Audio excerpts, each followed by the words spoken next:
Nova Estela Ciência e Debate, um programa da TV PUC São Paulo, um programa gravado aqui no campus Monte Alegre, o campus conhecido de todos, mas que conta com o apoio do programa de História da Ciência, que fica num outro campus da PUC, o campus Marquês de Paranaguá, do outro lado da cidade, pertinho da Praça Roosevelt, um espaço verde, agradabilíssimo, que vale uma visita, porque lá nós temos o nosso centro de estudos em História da Ciência, mestrado, doutorado, pesquisa, uma biblioteca digital com material, mais de 30 mil documentos que a gente foi trazendo do mundo inteiro, digitalizados e que propiciam então que aqui no Brasil, em São Paulo, através da nossa PUC, a gente tenha um centro de investigação sobre a história da nossa ciência, essa ciência que se transformou em tecnologia e invadiu a vida dos humanos em todos os locais, da Amazônia,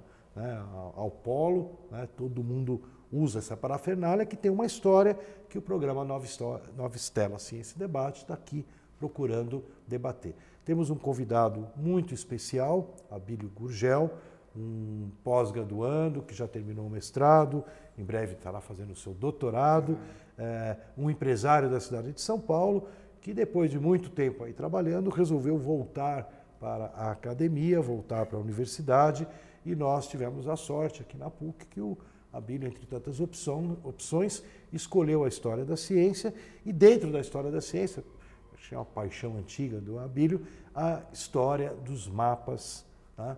Maneira como a sociedade, as culturas se localizaram, né, na sua região, no planeta, no universo, né? Há quem diga, Abílio, que toda a história da ciência é uma história dos mapas, né? Há quem diga que o que é fazer ciência se não fazer mapas, né? A palavra mapa, eu acho que, né, na segunda metade do século XX, ela ganha uma postura epistemológica, em termos de teoria do conhecimento, muito grande, né? Porque eu até lembro um pensador que eu conheci quando eu fiz minha pós-graduação no Canadá, né?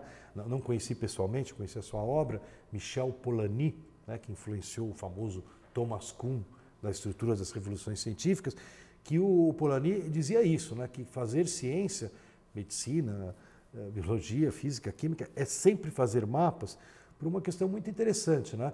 Ele dizia assim, a gente pensa que o mapa ideal é o mapa igual à realidade. Ele falava, grande erro, tá certo? Se você cair na Amazônia e eu te der um mapa igual à realidade que você está na mesma posição perdida que você estava antes. O mapa, ele é aquilo que permite ter uma projeção, né, um diferencial que, através desse diferencial, você vai se guiar no mapa. Se o mapa for exatamente essa sala onde eu estou, né, um mapa gigante, perfeito, 3D, né, eu entro nele, ponho um óculos e tal, onde eu estou? No mesmo lugar que eu estava perdido antes de ter um mapa. Exatamente. A validade do mapa é essa projeção. De onde vieram os mapas? Onde surge essa coisa incrível, né, que a gente tentar se localizar a partir de alguma produção, né, material? Bom, em primeiro lugar, novamente, eu quero agradecer o convite. Fico muito lisonjeado de estar aqui participando desse programa junto com você. E você já adiantou bastante esse conceito, né? O que é o mapa, né? E agora, a percepção do mapa, feito você falou bem, é para entender o espaço que ele vive, né? Antigamente as pessoas começavam a se questionar, puxa, onde é que nós estamos? Depois de muito tempo, os gregos começaram a perceber que a Terra era redonda, né? Puxa, mas a Terra é redonda, eles começaram a desenhar em algo plano, então já começou a ter essa dicotomia entre a terceira, em 3 dimensões do que 2 dimensões. Mas eu gostaria de começar falando sobre a questão dos mapas, que teve um grande estudioso sobre mapas, que fala que para você fazer mapa, você precisa ter ciência, mas precisa ter arte. E é interessante, do mesmo modo que você vê em cavernas antigas, né, que eles desenhavam bisões, desenhavam animais, mas já tinha desenhos também de mapas. E você tem um famoso mapa de Bedolina, que é de 6.000 anos antes de Cristo. Uau, 6.000 anos já tem um 6.000 mapa? anos já tinha mapas, né, que eles consideram de que é um mapa. De que região que é do mundo? Bedolina na Itália, no norte da Itália. Porque eventualmente pode ter em outros lugares, mas o que foi descoberto é esse. E você Se veja ele puxa a sardinha para a Itália, que ele gosta da comida italiana. Exatamente. E nesse mapa, justamente, que se considera que tem desenhos de projeção de espaço, da localização em volta dele, né? Justamente do mesmo modo que tem desenho de animais, mas tem também desenho desse mapa. E você veja, em 6.000 anos de Cristo, nós estamos falando antes da escrita. A escrita se considera que apareceu aproximadamente na Babilônia em 3.000 anos antes de Cristo. Na China também nessa época, os egípcios, mas você veja, 3.000 anos antes já se tinha algum conceito de mapa. E Feito falou esse estudioso, você desenhar um mapa, você precisa ter algum conceito de ciência. Você precisa miniaturizar o real, né, para colocar nesse espaço. E a partir disso você começa a ter uma série de desenvolvimentos. Existe também no Museu Britânico uma pequena peça desenhada naquela terracota que eles colocavam, inscrita cuneiforme, sobre que eles falam que é a história do mundo. É um pequeno, feito na Babilônia, né? Aí já com a escrita junto. Já com a escrita, né? Aí já estamos 600 anos antes de Cristo, mas que já tinha esse conceito que eles colocaram a história do mundo, que para eles a Babilônia, em volta da Babilônia não existia mais nada, né? Então eles tinham esse conceito assim, a terra conhecida. Em todos, a gente vai ver nos gregos também tinha esse conceito. Bom, da terra conhecida, aquilo lá para eles era o mundo. Então você tem um desenho do mundo, da Babilônia, tem o rio Tigre, tem o rio Eufrates, né? Então já tinha esse conceito de história e você vai ver que mesmo civilizações que não se conheciam entre si, tem esse conceito de desenhar o mapa. Na China, em alguns países da África já estão descobrindo alguns tipos de mapa. Todos eles é um caminho, um espaço, um rio, um lago, uma parte do oceano, né? Interessante, isso coloca assim meio a questão de fazer mapas num rol, né, de atividades humanas que em algum momento na história das culturas, das civilizações, brota, né, e acaba tendo uma importância cultural, política, imagino, né? E legal, e daí como é que a gente vai indo para chegar nos gregos? Que eu sei que você tem muita coisa. Então, aí você começa a ter nos famosos pré-socráticos, né, em Mileto, né, onde a gente tem o famoso Tales de Mileto, já começa a ter, em todos eles fala assim que Tales desenhou um mapa, desenhou um circuito, eles falavam circuito da terra, um circuito das águas, né? Anaximandro, que é um dos discípulos de Tales, também desenhou um mapa. E Homero, o grande historiador grego, já fala sobre esse famoso mapa de Anaximandro, né, que era desenhado também naquelas estruturas de guerra que eles tinham, né, já tinham também um desenho de mapa, né. Agora, onde você começa a ter algo mais estruturado é com Eratóstenes. Eratóstenes é um grego. Também é dos pré-socráticos? Eu não conheço. Não, aí desculpa, aí eu já vim um pouquinho mais para frente, né? Porque nos pré-socráticos existem mapas, posições de mapa, mas você não tem nenhum registro histórico. O primeiro registro que se tem é com Eratóstenes, que foi um dos primeiros livreiros de Alexandria, né? E ele escrevia em grego, e além de ele gostar muito de mapa, falar muito sobre a questão de mapas, ele ficou para ele essa fama, né? A gente estudou em história da ciência, é difícil, que eles gostam de falar o pioneiro, o pai, mas ele é considerado uma das primeiras pessoas que mediu a circunferência da Terra, isso 200 anos antes de Cristo, né? Ele conseguiu perceber que ele estava em Alexandria e que Alexandria, você você colocando um gnomo ou uma haste, né? Ele tinha ao meio-dia, ele tinha uma certa sombra, uma sombra de 7 graus, que na cidade de Assuã, que é aproximadamente 400 quilômetros ao sul de Alexandria, e no mesmo horário, essa haste não tinha sombra nenhuma. Alguém passava um e-mail para ele e avisava ele. Exatamente. Acho que ele viajou e fez as duas coisas. Não, ele tinha essas informações, né, de um lado e de outro. Equipe. E com isso daí, através de conceitos de trigonometria, ele conseguiu, puxa, se esses 7 graus e a Terra teria um espaço maior, né, 7 graus, ele fez a conta através de cálculos trigonométricos e conseguiu medir a circunferência da Terra.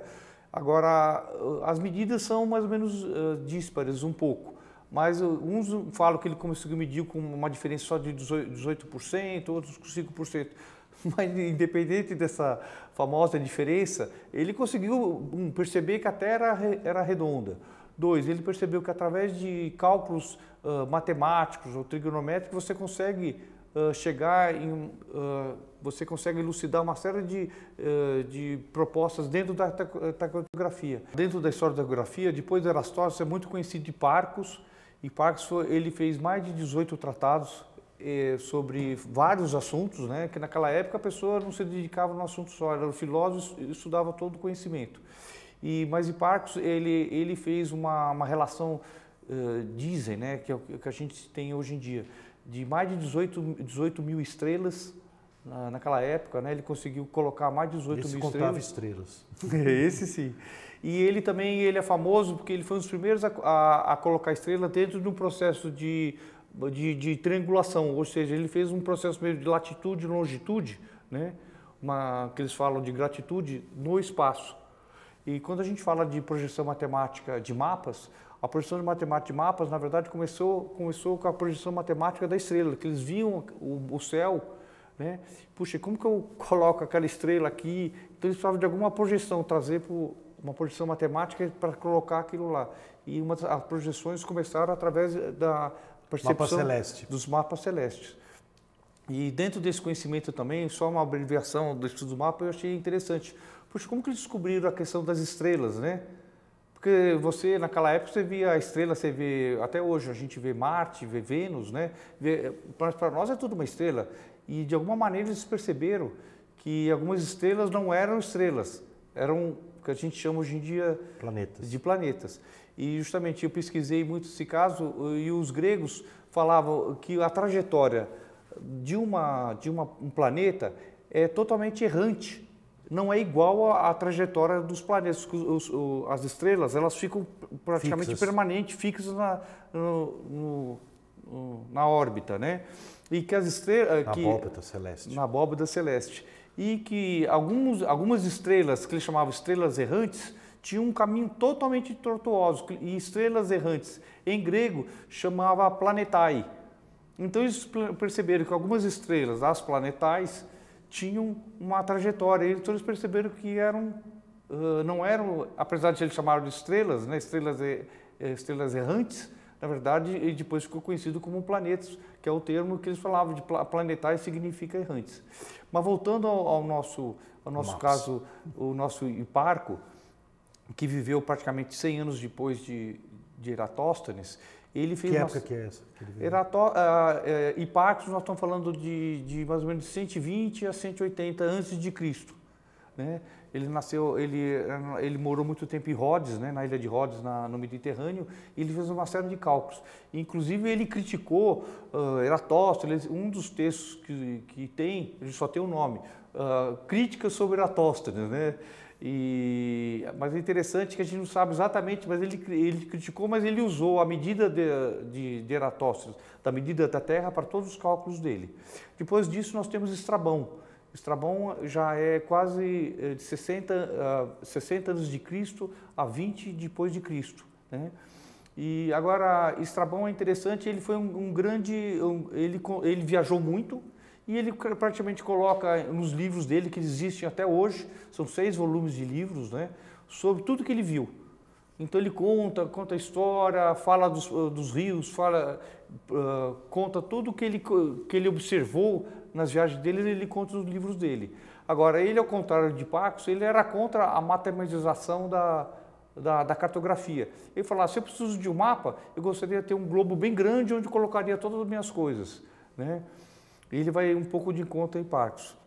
E depois de Hiparcos, nós temos realmente a pessoa mais importante, não só na cartografia, mas em vários outros ramos, que é Ptolomeu, Cláudio Ptolomeu. Quem é esse Ptolomeu aí? Conta para nós. Bom, Cláudio Ptolomeu... É dos reis ptolomaicos? Exatamente. Cláudio Ptolomeu, se sabe muito pouco sobre a vida dele, né? Ele nasceu... Que época que a gente está? Exatamente. Justamente. Ele, mais ou menos, estamos entre 100 e 90 depois de Cristo, e estima-se que ele tenha falecido há mais ou menos nos anos 180. E por que a gente consegue medir essa data? Pelos cálculos dos planetas que ele falou. Que ele mediu tal planeta em tal momento, Então, a partir dessa medição dos planetas, você consegue medir, hoje em dia se retrocede, sabe, bom, naquele planeta naquela época estava naquela data. Eu sei, eu conheço bastante, tem um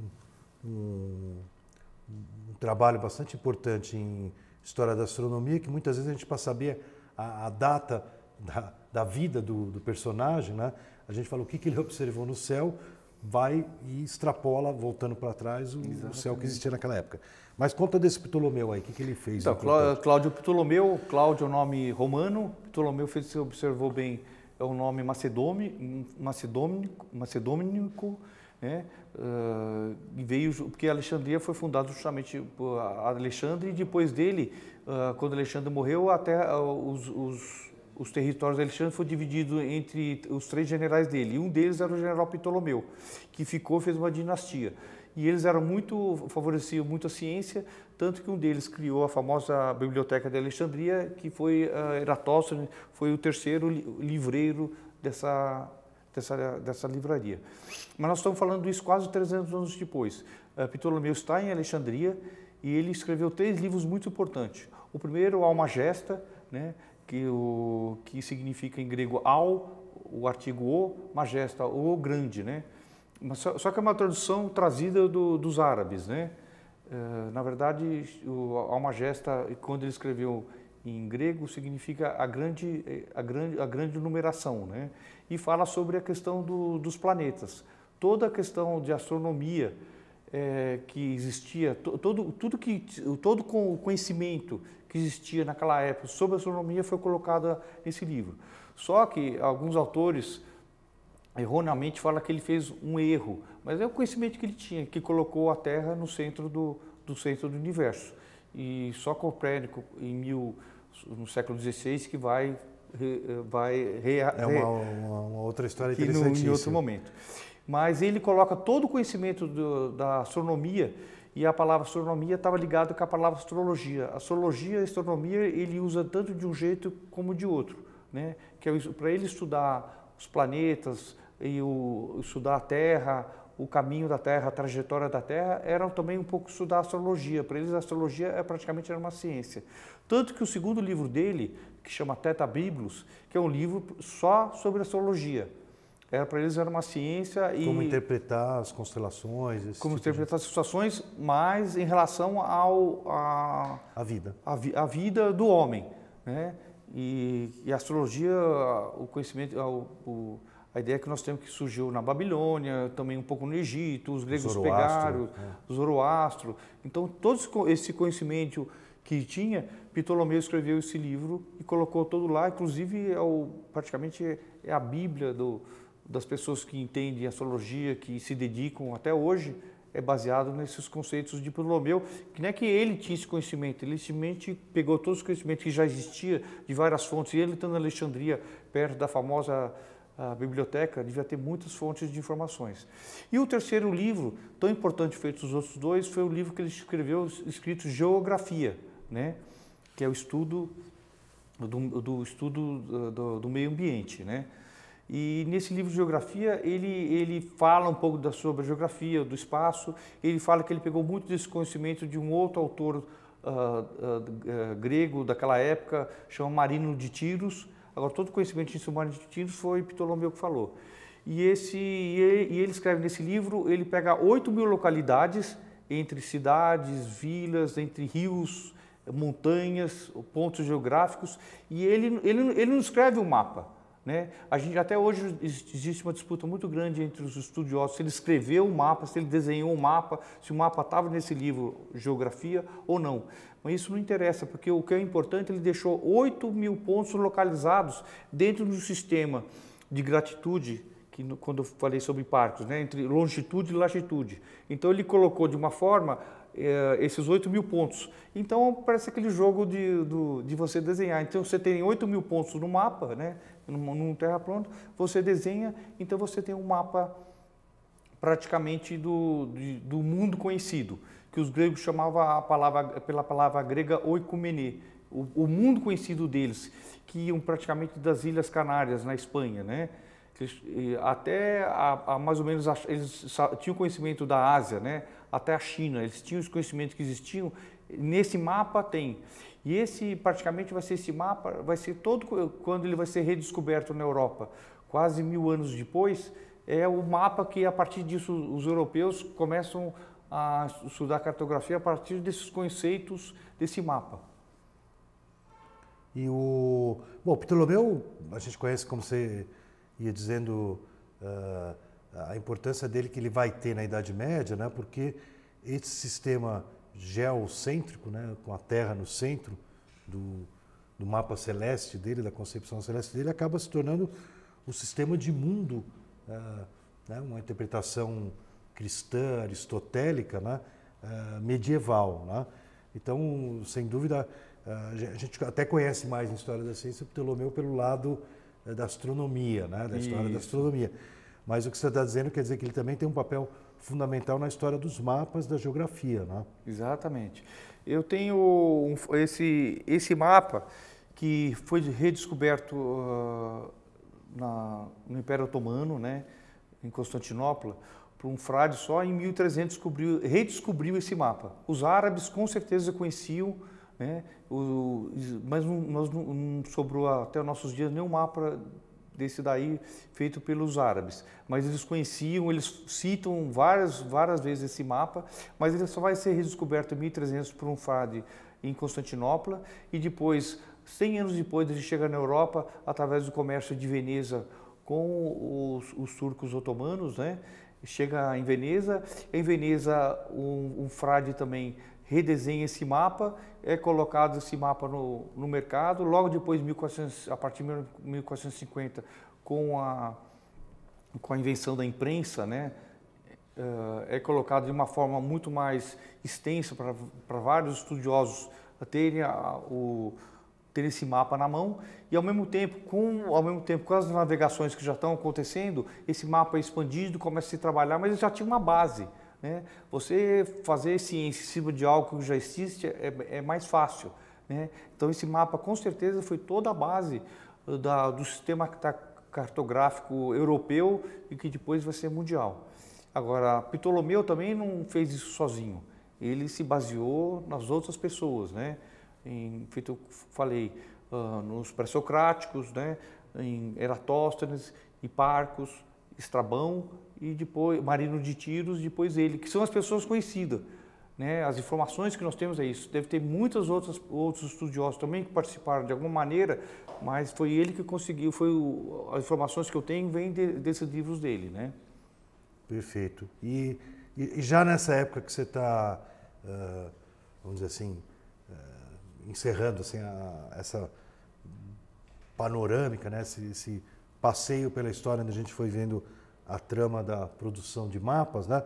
É a época onde vai aparecer o teu principal foco de estudo, que é o mercado. Quer dizer, ele vai trabalhar em cima desse mapa esse mapa você falou que final 1450, 1500, é a época que a imprensa começa a funcionar, a famosa Bíblia de Gutenberg e tal, isso. E começam a imprimir de Bíblia a romance de cavalaria, a mapas, a revistas científicas. Em breve já vamos ter, né, relatos de cientistas juntos no mesmo periódico, né? Quer dizer que a invenção, né, a adaptação da imprensa do Oriente para a Europa, ela também influencia a história dos mapas. Influencia muito e ajuda muito. Quando eu falo de mercado, o mercado já é a partir de 1500, os primeiros mapas dele é 1550, 1540. Mas feito eu falei para você, esse mapa do Ptolomeu chega na Europa a partir de 1450 e já vários cartógrafos já começam a trabalhar em cima. Um mapa que também ficou muito famoso nessa época, 1512, é o mapa de Waldseemüller. E esse mapa de Waldseemüller, que é um alemão que estava na Lorena, né? Alsácia, Lorena, que estava na Lorena, uma região da Alemanha, desculpa, uma região da França. Esse mapa ficou muito famoso porque ele foi a primeira pessoa a dar o nome da América.